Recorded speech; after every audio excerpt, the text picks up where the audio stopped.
So, with the remake of Resident Evil 4 right around the corner, I thought I'd go over a few facts and bits of information you need to know before you play the game.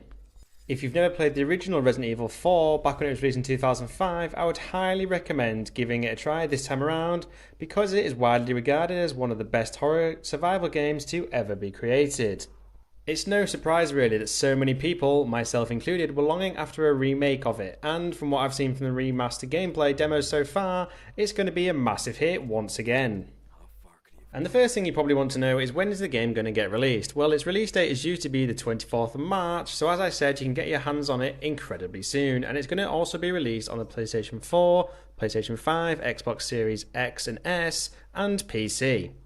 There are also rumours about new content in the works for PSVR 2, but there aren't many details around that just yet, as in whether it's a full game or just part of the experience, but it's sure to be an incredibly frightening gaming experience nonetheless. And as you'd probably expect, the gameplay in Resident Evil 4 Remake has been tweaked and modernised in some areas, similar to that of Resident Evil 2 and 3 Remake, and the first one of those updates is the removal of QuickTime events. You may remember in the original, when you're having the knife fight with Jack Krauser, that you only have to press buttons quickly when they appear on screen and the rest of the fight is choreographed. However, this time around you actually have to fight Krauser in full hand-to-hand combat. A neat modernisation if you ask me. And speaking of knives, the knife that Leon carries around will come into play more than it did in the original game, it seems. From the gameplay demos we can see that it can be used to parry certain attacks if the players are quick enough, and it can also be used to perform executions on fallen enemies, which prevents them from mutating and dealing further damage to Leon. And sticking with weapons, but this time guns, players will be able to equip and cycle through 8 different weapons at once, and it has also been added so we don't have to pause the game and change weapons like we did in the original, which is a nice quality of life improvement as well. And as for what guns are returning, it is currently unknown if all of them are returning, but a lot of them have been spotted in promotions of the game, and we're also going to get the addition of the bow gun, which makes its return from Resident Evil 2.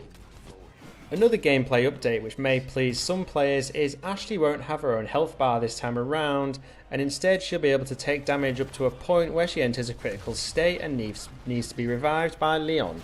In the original game, enemies could carry her out of the area and cause a game over sequence, but so far there has been nothing on whether or not this is going to be in the game this time around. Hopefully not, because I remember it being a right pain in the arse the first time. And another gameplay update I'm particularly happy about is the fact you're actually able to move and shoot. In the original, though obviously done intentionally, you could only do one or the other, but this time around we can now walk backwards, forwards and shoot at the same time. The remake is said to feel a lot like the original, and for good reason, because it was an amazing game, but it may also bear some resemblance to the recent remakes of Resident Evil 2 and 3, which in terms of gameplay isn't exactly a bad thing. Just as long as they don't cut out a bunch of stuff like they did with those games, but the good news is each of the 3 main explorable areas of the original game are retained for the remake, so the village, the castle and the island.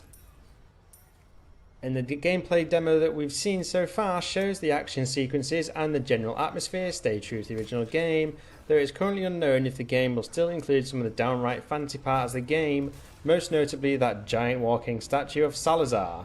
With the removal of QuickTime events, it is unclear if the developers have kept this in or indeed changed it to feel more real, so to speak. But it was a good boss sort of thing.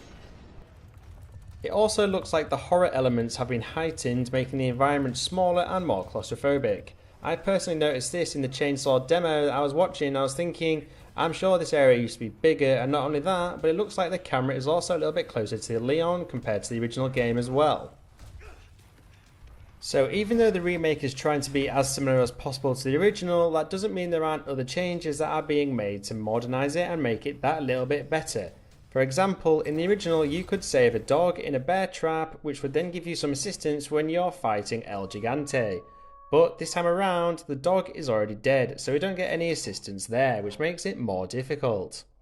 And also, the original opening sequence when we're exploring the cabin has been extended as well to make it longer and of course scarier, which sounds pretty good if you ask me, as this sequence should set the tone for the rest of the game.